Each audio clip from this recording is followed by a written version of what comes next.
John Kosofsky here, the Nonprofit Fixer with Mind the Gap Consulting. Just want to tell you all about a resource and a tool that I've had on my website for some time now that many folks may not know exists if you're new to my company or new to my YouTube channel or new to my business. And that is this great handout called The Elements of a Foundation Proposal.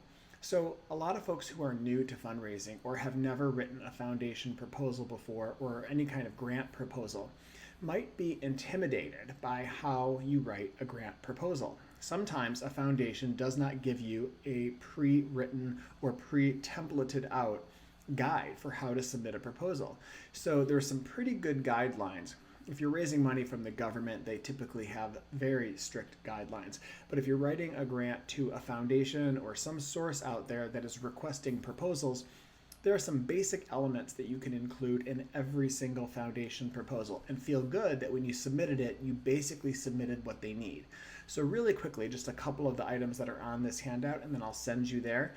You can use the link down below in this video, but you can always go to nonprofitfixer.com and click on free tools and grab some of my free resources there.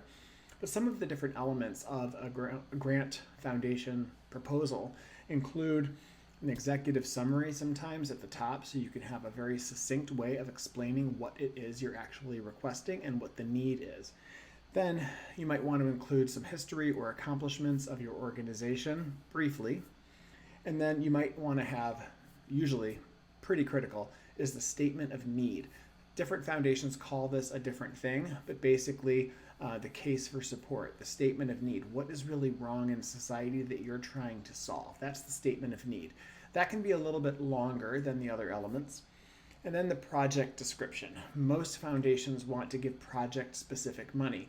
We want to give you money to accomplish this very particular thing. If you're lucky enough to have a foundation willing to give general operating support, they'll just give you money for your general operations. That's amazing, but you still want to describe the work you're doing. Also, you'll want to include a budget at the end, basically telling them what money's coming in, what money's going out, and specifically how their grant will be spent. And then maybe some conclusion at the end, wrapping it all together, and some appendices if you're allowed to attach other work you've done. So those are some of the basic elements, but please go check it out, and so you can have that right at your desk so you know whenever you're submitting a proposal, you have the basics covered. Thanks so much, and hopefully you use the tool. If you do use the tool, I'd love some feedback on it. Thanks so much.